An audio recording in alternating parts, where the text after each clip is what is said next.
तर बहुतेक तरुणांनी गर्दी केली असती, पण विषयाचं नाव आहे दशा आणि दिशा, त्याच्यामुळे त्यांचा असा समज झाला असेल की आमची दशा जर कोणी सांगणार असेल तर आम्ही ती न ऐकलेली बरी. आणि अनेक गावामध्ये जिथं कीर्तनं होतात, प्रवचनं होतात, चौकामध्ये मंदिरं असतात की कुठंतरी जवळ बस स्टँड असतं, बाजार असतो, तिथं तरुण उभे असतात, दूर उभे असतात, पण तिथं येऊन बसावं, कुणीतरी आपल्या गावात कीर्तनकार आलेत, प्रवचनकार आलेत असं ऐकावं असं त्यांना अजूनही वाटत नाही. म्हणून आज जो विषय मला दिला की आजच्या तरुणांची दशा आणि दिशा, तर मुळात दशाच अशी आहे की एकही तरुण हजर नाही, त्यामुळं दिशा देण्याचा विषयच नाही. आणि आपण जे सगळे या ठिकाणी उपस्थित आहात, अतिशय अनुभव संपन्न, आपल्या प्रत्येकाच्या आयुष्याचं एक पुस्तक होईल इतका अनुभव दाटलेले, अनेक संघर्षातून वर आलेले आणि गावाला एक आध्यात्मिक दिशा देण्याचा प्रयत्न करणारे इथं सगळे ज्येष्ठ लोक जमा आहेत. किती आहेत याला महत्त्वच नाही. मी मगाशी महाराजांना सांगितलं, कोणीच जर नसेल तर आमचे 2 मित्र आणलेले आहेत बरोबर, सावधगिरी म्हणून, ते समोर बसवा, एक संयोजक समोर बसतील आणि आपण व्याख्यान देऊ. पण इतक्या दूर आलोय, इतक्या छान गावात आलोय, तर काहीतरी बोलून मी जाईल. खरं म्हणजे यूट्यूबवर कुठंतरी आमच्या मित्रानं व्याख्यान ऐकलं, तरुणांसमोर मी बोललेलं, आणि आजच्या तरुणांना जे बोललं जातं ते फार मऊ बोलून चालत नाही. आता घराघरात अशी परिस्थिती आहे, आपलं गावच काय, राज्यच काय, देशच काय, या जगामधला प्रत्येक तरुण हा एका आभासी जगामध्ये जगतोय. म्हणजे कुठंतरी 2-3 तरुण एकत्र येतात, हातामध्ये मोबाईल असतो. आपलं सुदैव, आपल्या काळात मोबाईल नव्हता, आणि त्या काळात मोबाईल नव्हता तरी साऱ्या गोष्टी कशा व्यवस्थित चालायच्या. तुम्हाला आठवत असेल की सुरुवातीला ब्लॅक अँड व्हाईट TV होता. म्हणजे सुरुवातीला ज्यावेळेस TV आला तो कृष्ण धवल ब्लॅक अँड व्हाईट TV होता. वर एक अँटेना असायचा, आणि रामायण महाभारत मालिका सुरू झाल्या की घरातील 2-3 ती मालिका पाहायचे. एक जण दरवाजात उभा राहायचा आणि घरातला कोणीतरी एक जण मालदावर बांबू घेऊन उभा राहायचा अँटेना फिरवायला. म्हणजे TV मध्ये जास्त मुंग्या दिसल्या की घरातल्यांनी ओरडायचं, त्याला सांग अँटेना फिरव. मग दारातला त्याला सांगायचा अँटेना डावीकडं फिरव, उजवीकडं फिरव, आणि मग तो फिरवत राहायचा TV जोपर्यंत स्पष्ट दिसत नाही तोपर्यंत. TV स्पष्ट दिसायचा पण तोपर्यंत मालिका संपलेली असायची. आणि मग मालदावरचा म्हणायचा, आता उद्या माझी वेळ आहे मालिका पाहण्याची, आता तुमच्यातलं कुणीतरी वर बांबू घेऊन उभा राहा. म्हणजे इतकं सगळं अव्यवस्थितपणा होता, फारशी सुविधा नव्हती. त्यावेळेस एक सह्याद्री नावाचं चॅनल होतं, तुम्हाला आठवत असेल जुन्या लोकांना. बातम्या सरकारी असायच्या, म्हणजे भ्रष्टाचाराच्या बातम्या त्यात नसायच्या. म्हणजे त्या काळात भ्रष्टाचार नव्हता असं नाही, होता, पण चॅनल सरकारी होतं म्हणून ते सांगत नसायचे. आता सगळे खाजगी चॅनल्स आल्यामुळं होण्याआधी ते सांगतात असं होणार आहे, कारण त्यांना आता 24 तास बातम्या द्यायच्या. आता बातम्या देणं हा विषय काही 24 तासाचा नाही. बातम्या अशा आधीमध्ये द्याव्यात, दिवसातून एखाद्या वेळेस, किंवा एकदा पूर्वी रेडिओवर बातम्या लागल्या की दुसऱ्या दिवशीच लागायच्या किंवा संध्याकाळी लागायच्या. 24 तास जर बातम्या द्यायच्या तर कुठलीही किरकोळ गोष्टीची बातमी होते. त्याला ब्रेकिंग न्यूज म्हटलं जातं. लोकांना तिथं समोर बसवलं जातं, खेळवलं जातं. ते TV मध्ये शेतकऱ्यांसाठी एक कार्यक्रम असायचा, आमची माती आमची माणसं. छान कार्यक्रम असायचा. आमचे सगळे शेतकरी बंधू ते पाहायचे. आत्महत्या कोणीही करत नव्हतं.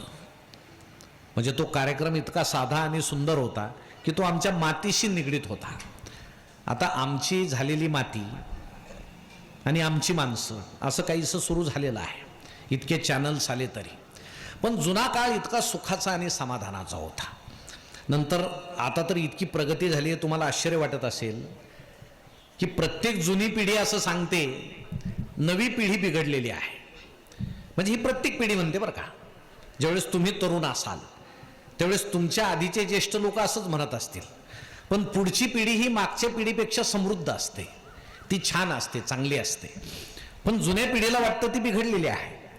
आता सुद्धा आपल्या सगळ्यांचं मत तरुणांविषयी असंच आहे की ही पिढी जरा अनिर्बंध झालेली आहे, बिघडलेली आहे. आणि मला वाटतं यात कुठंतरी वास्तवता आहे. त्याचं कारण असं आहे, पूर्वी तुम्हाला आठवत असेल, तुम्ही शाळेत जाताना आपल्या पाठीवर दप्तर असायचं. दप्तर म्हणजे सॅक नावाचा विषयच नव्हता. कुठल्या तरी युरिया, सुफला, गोण्यापासून तयार केलेलं, म्हणजे आपण त्यात खताचे ब्रँड ॲम्बेसिडर होतो. आपण प्रचार करायचो, माझ्या पाठीवर सुफला आहे, युरिया आहे. त्यामध्ये एक पाटी असायची.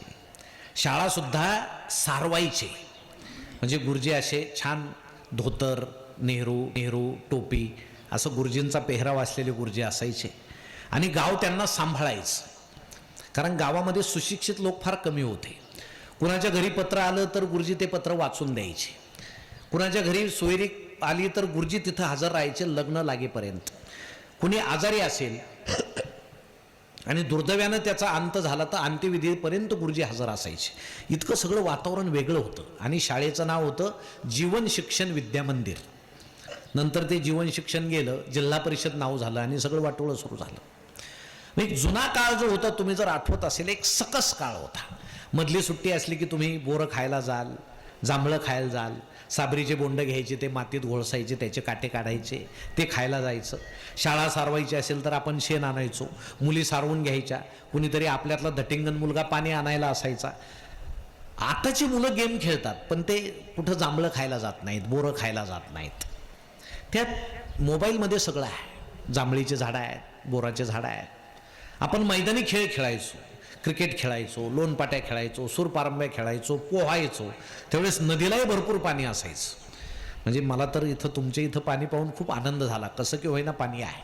आमचा नगरकडचा भाग प्रचंड दुष्काळी आहे. आता पुढचा 1.5 महिना कसा काढायचा ही आम्हाला प्रचंड चिंता आहे. म्हणून इकडं आल्यानंतर मला फार सुदैवी वाटले तुम्ही की सगळा परिसर हिरवा आहे. आता आम्हाला काही हिरवं दिसणार नाही. पिण्याचा पाण्याचा विषय नाही तर तिथं शेतीला पाणीच नाही, सगळं कोरडं आहे. हजार फूट बोर घ्यावा लागतो, तेव्हा कुठं पाण्याचा टिपूस लागतो, अशी परिस्थिती आहे. परंतु हा जुना काळ गेल्यानंतर ह्या नवीन काळामध्ये इतका बदल का झाला की तुम्हाला आठवत असेल की शाळेमध्ये जाताना आपला जर कपडा फाटलेला असेल तर आई त्याला रफू करायची, बारीक सुईनं शिवायची. कारण तिला असं वाटायचं की माझ्या मुलाला बाकीचे नावं ठेवतील, हसतील की याचे कपडे फाटके आहेत, हा कुणाचा मुलगा आहे, याच्या आईचं नाव काय, आपल्या घराची प्रतिष्ठा जाईल जर मुलाचे कपडे फाटलेले दिसले तर. आता तुम्ही जर आजूबाजूला पाहिलं, आजूबाजूला कशाला आपल्याच घरात पाहिलं, तुम्ही नीट पहा, चांगली पॅन्ट 1000 रुपयाला आहे आणि फाटलेली 2000ला आहे. पॅन्ट जेवढी फाटलेली तेवढी महाग. तुम्ही जर मुलांचे कपडे पाहिले, मांडीवर फाटलेलं असेल, दुसऱ्या तरुणांना कशाला नावं ठेवता, आपले त्याच मार्गाने निघालेले आहेत. मग हे सगळं जर पाहिलं तर असं वाटतं की पूर्वी फाटलं की घराची प्रतिष्ठा जायची. आता जेवढं जास्त कपडे फाटलेले तेवढी घराची प्रतिष्ठा वाढायला लागली आहे. म्हणजे आता शहरामध्ये मम्मी सांगते, त्या समोरून ज्या 5-6 मुली येत आहेत, ती मधली जिचे सगळ्यात जास्त ते फॅशनेबल फाटलेले कपडे नाही का, ती माझी मुलगी आहे, ही मम्मी अभिमानानं सांगते. कारण आता जास्त फाटलंय तर प्रतिष्ठा वाढली, असा उलटा काळ सुरू झाला. म्हणून मला एक शंका नेहमी येते की जशी पृथ्वी सूर्याभोवती फिरते आणि पुन्हा तिथं येते, हा जुना काळ आता पुन्हा येणार आहे. ज्या काळामध्ये तुम्ही जगलात, तुम्ही लहान होतात, सोय नव्हती, सुख नव्हतं, पण समाधान होतं. आता फक्त सुख आहे, समाधान नाही. पण पृथ्वी जशी फिरते तसा तो काळ आता परत कसा येईल. आपले आदिवासी लोक कपडे घालत नव्हते, ते जंगलामध्ये राहायचे. नंतर हळूहळू लज्जा निर्माण झाली. मग ते आपल्या शरीराभोवती झाडाचे पानं, वलकले, झाडाच्या साली गुंडाळायला लागले. हळूहळू लज्जा वाढत गेली, कपडे घालायला लागले लोक, पूर्ण कपडे. आता आपल्या पिढीपर्यंत पूर्ण लज्जा आहे म्हणून पूर्ण कपडे घालतायत. आता जर तुम्ही आजूबाजूला निरीक्षण केलं, पुन्हा कपडे कमी कमी व्हायला लागलेत. आणि अजून 4, 5, 10 पिढ्यानंतर माणूस पुन्हा आदिवासी सारखा राहील. त्यावेळेस तो अज्ञानामुळं राहायचा, आता विज्ञानामुळं राहील. फरक एवढाच असेल, पण जुना काळ पुन्हा येईल. आपले आदिवासी लोक कच्च्या भाज्या खायचे, कारण त्यावेळेस मसाल्यांचा शोध लागलेला नसायचा. पण जशी जशी जिभेला चव यायला लागली, त्यात मसाले टाकायला लागले, मिरच्या टाकायला लागले, इतके मसाले झाले आज सगळ्यांची पोटं बिघडायला लागले. आणि आज पुन्हा लोक कच्च्या भाज्या खायला लागले की नको भाऊ, आता कच्च्या भाज्याच चांगल्या असतात, कच्च्याच खाऊ. हे जे सगळं चाललंय, मला वाटतं जुनी पिढी, जुना काळ पुन्हा हळूहळू हळू आता आपल्याकडे येतोय. पूर्वी भाषा नव्हती. तुमचे आजोबा असतील, तुमचे वडील असतील, ज्यावेळेस भाषेचा शोध लागलेला नसेल की माणसाला आनंद झाला की ते काय करायचे, कारण शब्द नव्हते, मग भिंतीवर मोराचं चित्र काढायचं. मोराचं चित्र काढलं म्हणजे या घराला आता आनंद झालेला आहे. ही चित्रलिपी होती, चित्राची लिपी होती, भाषा नव्हती. आता भाषा इतकी अफाट भाषा झाली. आता मोबाईलमध्ये जर तुम्ही पाहिलं, पुन्हा चित्रलिपी सुरू झाली. कुणाचा वाढदिवस असेल तर माणसं फुलं टाकतात. कुणी गेल्याचं समजलं तर श्रद्धांजली म्हणून तेच फुलं टाकतात. आमच्याकडे फुलाची कमी नाही.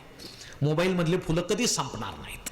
आणि भावना इतकी व्यक्त करतात ना पटकन, नुसतं समजलं ना तो गावातला अमुक माणूस सिरियस आहे की लगेच त्याला श्रद्धांजली होऊन मोकळे होतात. मग बाकीचे बरोबर श्रद्धांजली वाहतात. मग कोणतरी म्हणतं अरे नाही बाबा अजून तो आहे, असं असं आहे का. म्हणजे आपल्याला इतकी घाई झालेली की कधी एकदाचा आलेला माणूस आम्ही घालतो आणि सगळ्यात आधी मी कधी सांगतो लोकांना. इतके आतुर झालेले आहेत तरुण. मग व्हॉट्सॲप असेल, आता तुम्हाला त्या सगळ्या गोष्टी माहीत असतील, यात काय काय आहे, यात सगळं जग आहे.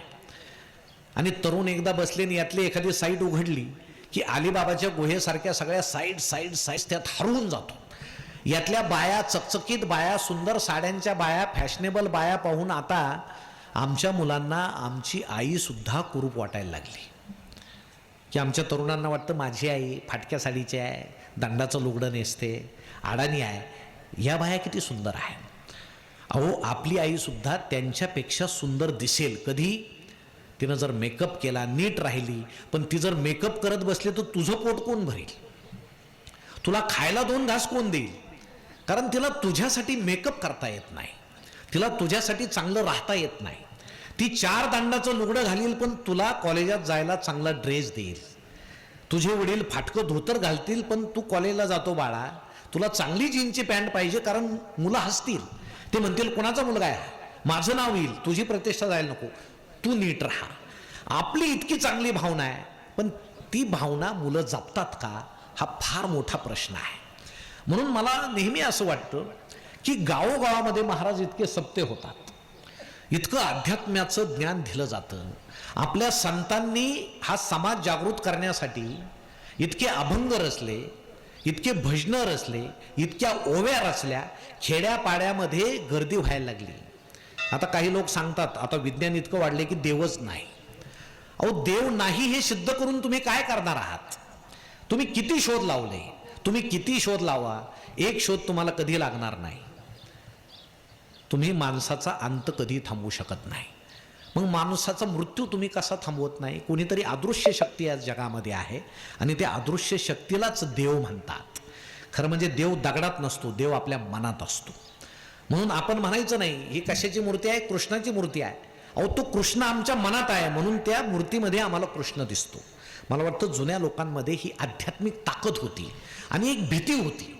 गावाला एक भीती होती, गावाला एक वेस होती, गावामध्ये दरारा होता. पाटील होते, पूर्वीसुद्धा सरपंच होते. अहो पूर्वीची निवडणूक किती छान व्हायची, गटतट नसायचे, जो चांगलं काम करतो तो सरपंच. आता काही विचारू नका, म्हणजे आचारसंहितेमुळे मी त्याच्यावर काही बोलतच नाही. पण तुम्हाला एक गंमत त्यातली सांगतो गावातली, जी आमच्याकडं नेहमी आम्ही सांगत असतो की निवडणूक जवळ आल्यावर एका सामान्य माणसाला असं वाटलं तो बिचारा समाजसेवा करायचा. आता निवडणूक जवळ आली की काय होतं, गावागावात अशा काही टोळ्या असतात. ते कोणी दिसलं का त्यांना म्हणतात नमस्कार आमदार, नमस्कार खासदार, नसताना बरं का, कारण नसताना. आणि 2-3दा म्हटलं की यालाही हळूहळू वाटायला लागतो मी त्याला ऐकीचा आहे. अशी ती टोळी होती. मग त्याच्याकडून खर्च वगैरे सुरू होतो. हा सामान्य माणूस आपली समाजसेवा करत होता. त्याला गावातील लोक म्हटले यावर्षी तुम्ही आमदारकीला उभे राहा. तो म्हटला माझ्याकडे 2 एकराचा तुकडा आहे, त्यावर माझं भागतंय, गावामध्ये जे काम पडेल ते मी करील, मला राजकारणात पडायचं नाही. ती टोळी म्हटली नाही. अहो तुमचं इतकं नाव झालंय परिसरात, तुम्ही नुसते उभे राहा, सगळे मतं तुम्हाला पडतील. बिचाऱ्याला बोलून बोलून बोलून एकदाचा उभा केला. प्रचार सुरू झाला तो सामान्य माणूस आपला हात जोडत सगळ्यांना फिरायला लागला. मी उभा आहे, मी उभा आहे. बाकीचे म्हटले तुम्ही लोकांचं इतकं काम करता, चांगलं झालं उभे आहात. निवडणुकीला शेवटचे 2 दिवस राहिले निवडणुकीसाठी, आणि ती टोळी त्यांना म्हटली आता हे शेवटचे 2 दिवस फार महत्त्वाचे आहेत. म्हणे काय करायचं? म्हणे आता पैसा पाहिजे, अगदी जवळ आले, तुम्हीच निवडून येणार, थोडा पैसा पाहिजे. म्हणे माझ्याकडे पैसा नाही. म्हणे जमीन विका, तुमचा तो 2 एकराचा तुकडा आहे. म्हणे अरे बाबा त्याच्यावरच मी पोट भरतोय, कशाला विकायला सांगता? नाही नाही, म्हणे थोड्याहून तुम्ही पडाल, जमीन विकून टाका. म्हणे इतक्या लवकर गिऱ्हाईक कोण मिळेल? म्हणे आम्ही पाहून ठेवलंय. गावात असते अशी टोळी, पाहूनही ठेवतात. 2 एकराचं गिऱ्हाईक, विकून टाकली जमीन. त्या पैशाचं काय केलं त्यांनाच माहीत. आणि यांना त्यांनी एक सांगितलं की सामान्य माणूस वर गेला पाहिजे. नेहमी तेच ते चेहरे कशाला? सामान्य माणूस वर गेला पाहिजे. निवडणुकीचा दिवस उगवला, सामान्य माणूस हात जोडून उभा राहिला. खूप लोकांनी त्यांना नमस्कार घातला. निवडणुकीचा निकाल लागला. सामान्य माणसाच्या घराभोवती प्रचंड गर्दी जमली. कुणाच्या हातात हार आहे, कुणाच्या हातात फुलं आहेत. आणि एकजण दुसऱ्याला असं म्हटला, थोड्या मतावून पडले म्हणून इतकं वाईट वाटून घ्यायला नको होतं, खुशाल यांनी फाशी घेतली. मग दुसरा म्हटला, आपण काय सांगितलं होतं? सामान्य माणूस वर गेला पाहिजे. लावलं की नाही वर? गावागावात असे सामान्य माणसं वर लावण्याचा कार्यक्रम असतो. आता तुमच्या गावात ते नसेल मला माहित नाही, पण आमच्याकडेच इथं नसेल अशी मला अपेक्षा आहे. पण आमच्याकडे सामान्य माणसं दर 5 वर्षांनी एकदा तरी वर लावतात. मग आपल्यात जर क्षमता नसेल, आपण त्या फंदात पडू नये. कारण राजकारण हे फक्त देशात नाही, राज्यात नाही, आपल्या घरात सुद्धा ते असतं. म्हणून त्या गोष्टीपासून आपण नेहमी जपून राहायला पाहिजे. कारण आपण असे वंशज आहोत, आपण छत्रपती शिवाजी महाराजांचे वंशज आहोत. अहो, या देशामध्ये स्वामी विवेकानंद नावाचा एक 39 वर्षाचा तरुण असा होऊन गेला, ज्यानं हिंदू धर्माचा प्रसार भारतामध्ये केला. त्यांचं चरित्र जर आपण वाचलं तर चकित व्हाल. आणि आमच्या तरुणांनी ते चरित्र वाचलं पाहिजे. तुम्ही ते विवेकानंदांचं 1-2 पुस्तकं घरात नेऊन टाका, झालं. मुलगा मोबाईल खेळेल, एखादं पान तरी वाचील, पण त्याला वाचू द्या. 39 वर्ष वय असताना विवेकानंदांचा मृत्यू झाला. एकूण 10 भावंड होते. वडील वारल्यानंतर आई भुवनेश्वरीने हे 10 भावंड कसे सांभाळायचे? भिक्षा मागून पोट भरायचे. त्या काळामध्ये आपल्याकडे एक रोटी तयार केली जायची, जी महिना टिकायची, अशी कडक व्हायची ती रोटी. आणि कोणी घरासमोर याचक आला की त्याचा एक तुकडा तोडायचा आणि त्या याचकाला द्यायचा. हा छोटासा नरेंद्र भिक्षा मागायला गेला की त्या घरातील ती स्वामिनी गृहिणी त्या रोटीचा तुकडा तोडून त्याच्या पात्रामध्ये टाकायची. या नरेंद्रला इतकी भूक लागलेली असायची की बाजूला होऊन तो पटकन तो तुकडा तोंडात घालायचा, चावायचा. तो तुकडा विटेसारखा कडक झालेला असायचा. जिभेला चिरा पडायच्या, टाळूला चिरा पडायच्या, तोंडातून रक्त यायचं. आणि मग नरेंद्र नदीकाठी जायचा, त्या भांड्यामध्ये नदीचं पाणी घ्यायचा, ते तुकडे भिजवायचा आणि तो लगदा गिळायचा. असं पोट भरलं या नरेंद्र नावाच्या माणसानं. आणि त्याला एकच गुरु भेटला, रामकृष्ण परमहंस, जे कालिका मातेचे भक्त होते. लोक त्यांना वेडे म्हणायचे, पण ते सांगायचे मला माता भेटते, कालिका माता मला भेटते.